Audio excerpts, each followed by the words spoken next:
ದಕ್ಷಿಣ ಕನ್ನಡ ಜಿಲ್ಲಾ ಕಾಜಿಯಾಗಿದ್ದಂತಹ ನಮ್ಮ ಗೌರವಿತರಾಗಿರುವಂತಹ ಹಾಜಿ ತ್ವಾಕ ಅಹಮದ್ ಮುಸ್ಲಿಯಾರವರ ಇವತ್ತು ಅಗಲಿರುವುದು ನಮಗೆ ನೋವಿನ ವಿಚಾರ. ಬಹುಶಃ ಈಗಾಗಲೇ ಮಂಗಳೂರಿನ ಕೇಂದ್ರ ಜುಮ್ಮಾ ಮಸೀದಿಯಲ್ಲಿ ಮಯ್ಯತ್ ನಮಾಜನ್ನು ನಿರ್ವಹಿಸಿ ಸಂಜೆ 4:15 ಗಂಟೆಗೆ ಅಸರ್ ನಮಾಜಿನ ನಂತರ ಅವರ ತವರೂರಾದ ಕಾಸರಗೋಡು ಜಿಲ್ಲೆಯ ಮೇಲ್ಪರಂಬಿಗೆ ಇವತ್ತು ತೆಗೆದುಕೊಂಡು ಹೋಗಲಾಗುವುದು.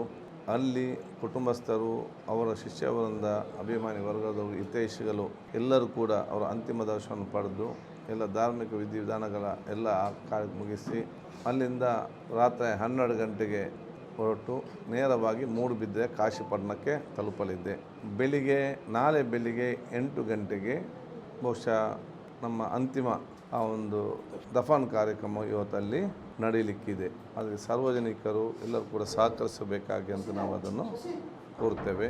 ಈಗಾಗಲೇ ಜಿಲ್ಲಾಧಿಕಾರಿ ಮತ್ತು ಪೊಲೀಸ್ ಕಮಿಷನರ್ ಜೊತೆ ಇದೆಲ್ಲವೀಗ ಚರ್ಚೆ ಮಾಡಿಕೊಂಡು ಇದೆಲ್ಲವೂ ಕೂಡ ಅತ್ಯಂತ ಸುಸೂತ್ರವಾಗಿ ಅತ್ಯಂತ ಒಂದು ಶಾಂತಿ ಮತ್ತು ಗೌರವ ಮತ್ತು ಪಾವಿತ್ರತೆಯ ರೀತಿ ನಡೆದುಕೊಳ್ಳಲಿಕ್ಕೆ ಬೇಕಾಗುವಂಥ ಎಲ್ಲ ವ್ಯವಸ್ಥೆಯನ್ನು ಮಾಡಲು ಜಿಲ್ಲಾಡಳಿತದ DC ಅವರು ಮತ್ತು ಕಮಿಷನರ್ ಅವರು ಸಂಬಂಧಪಟ್ಟ ಅಧಿಕಾರಿಗೆ ಈಗಾಗಲೇ ಸೂಚಿಸಿದ್ದಾರೆ ಅಂತ ಹೇಳಲಿಕ್ಕೆ ಬಯಸ್ತೀವಿ.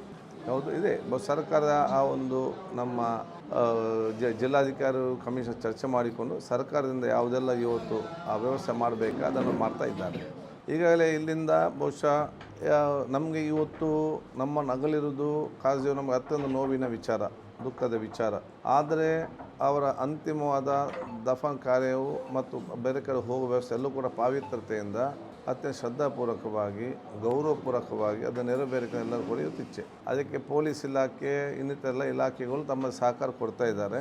ಇವತ್ತು ನಮ್ಮ ಈ ಕೇಂದ್ರ ಜಮಾತ್ ಕಮಿಟಿಯವರು ಇನ್ನಿತರ ಮಾರ್ಗದರ್ಶನ ಕೊಡ್ತಾ ಇದ್ದಾರೆ. ಅದಕ್ಕೆ ಅನುಗುಣವಾಗಿ ಸರ್ಕಾರ ಕೆಲಸವನ್ನು ಇವತ್ತು ಮಾಡ್ತದೆ.